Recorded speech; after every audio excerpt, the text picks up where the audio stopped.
Hey everyone, welcome to The Explainer. Today we're unpacking one of the most talked about, most feared, and frankly most misunderstood concepts in all of Vedic astrology, Kaal Sarp Dosh. I mean, is this famous alignment truly a life sentence of hardship, or could it actually be a massive opportunity totally disguised as a challenge? Well, we're going to look strictly at what the foundational astrological sources and expert texts actually have to say about it. Now, if you've spent any time at all looking into Vedic astrology, you've definitely heard the whispers. Does having Kaal Sarp Dosh in your birth chart guarantee a life of failure, financial ruin, and inescapable misfortune? It's a genuinely terrifying thought for a lot of people. But today, we're going to completely strip away the sensationalism. We'll look at the real mechanics of this planetary setup to uncover what the source material actually reveals. So, mechanically speaking, what's actually happening in the sky here?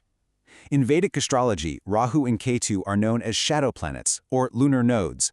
Kaal Sarp Dosh happens only when all 7 major physical planets, so that's the Sun, Moon, Mars, Mercury, Jupiter, Venus, and Saturn, are completely hemmed in or trapped on just one side of the zodiac between Rahu and Ketu. The rough translation of Kaal relates to death or time, and Sarp means serpent. So, yeah, you can see exactly why it sounds so incredibly intimidating on paper. But as we'll see, these mechanics absolutely do not always equal doom. Here's a quick roadmap of what we'll cover in this explainer.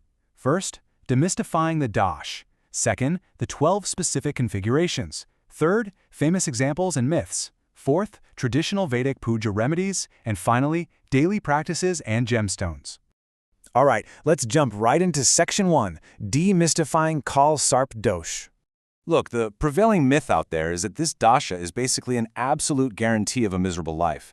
The reality, however, is way more nuanced. According to detailed astrological texts, while it can definitely indicate recurring conflicts, delays, and emotional turmoil, it is absolutely not a blanket curse. In fact, when this dasha is supported by other auspicious alignments in a chart, like Gajakasi Yoga or Panchmapurusha Yoga, the intense energy of Rahu and Ketu can actually be neutralized. And it's more than just neutralizing it. It can be converted into a catalyst for extraordinary drive, extreme ambition, and profound success. It very often feels a massive life transformation. Moving right along to Section 2, the 12 cosmic configurations. Here is a really crucial point. This dosh is not a one-size-fits-all condition. As you can see, there are 12 distinct types, each named after a mythical serpent king and corresponding to a specific house axis in the birth chart. Notice how the placement entirely changes the challenge you might face. For example, if you have Anant Kaal Sarp Dosh with Rahu in the first house and Ketu in the 7th, your challenges will heavily focus on self-identity and marriage. But if you move down to Shankpal, where Rahu is in the 4th house and Ketu's in the 10th, the friction completely shifts to domestic stress and professional setbacks.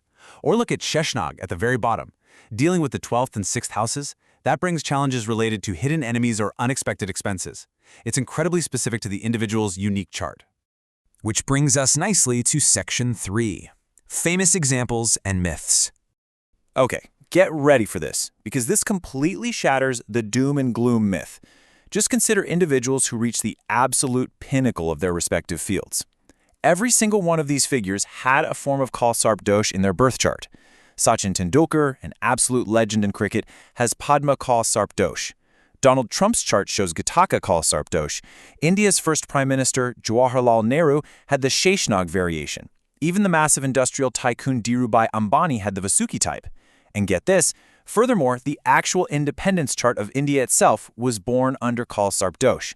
This neutrally and undeniably demonstrates that this configuration does not prevent anyone from achieving monumental success. It just proves that the entire chart context matters. All right, let's look at some solutions in Section 4, Traditional Vedic Puja Remedies. According to classical texts like the Skanda Purana and Dharma Sindhu, if you are actually going to perform a remedial ritual, or puja, the most powerful and scripturally authorized location is the Trimbakeshwar Jyotirlinga in Nashik, India. Now, why there specifically? Well, the sources explain it's because Trimbakeshwar is located at the exact origin of the holy Godavari River.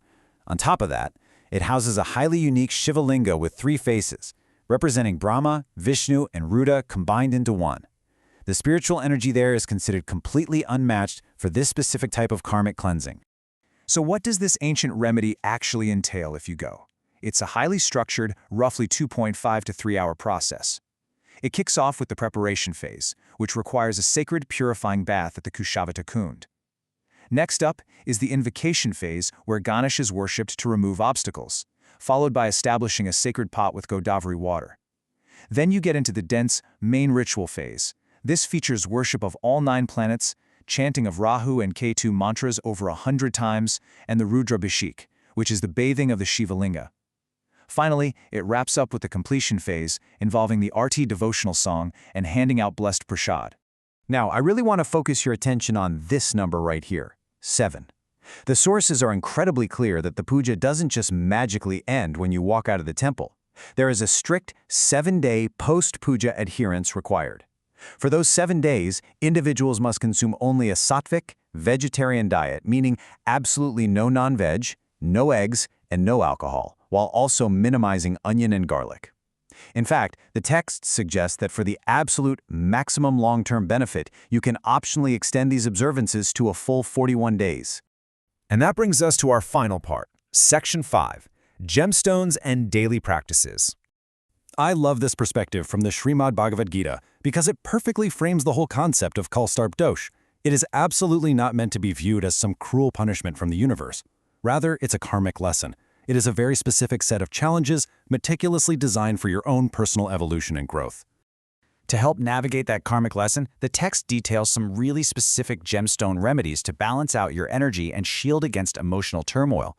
For instance, the hessonite garnet, or gomed, is highly recommended to promote peace of mind and alleviate the stress associated with the dosh. Then you have labradorite, which is literally referred to as a stone of protection, believed to clear blockages in the throat and third eye chakra so positive energy can flow. Finally, the cat's eye stone, or Lis-Sunia, is seen as a highly effective mitigator when it's energized with proper rituals and worn in a silver ring. But hey, you definitely don't have to travel all the way to Nashik to find some relief.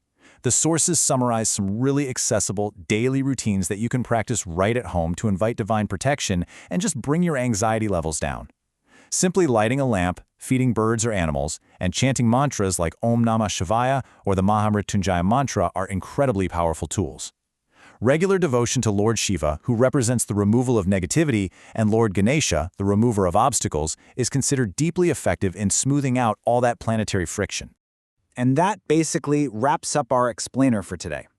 We've seen the mechanics, busted the myths, and explored the traditional remedies. So I leave you with this final thought. Will you let an astrological chart dictate your fears and limit your potential? Or, just like the highly successful figures we talked about earlier, will you use it as a map, embracing the obstacles as the exact stepping stones required for an extraordinary transformation? The choice ultimately is yours. Thanks so much for joining me on this explainer, and keep learning.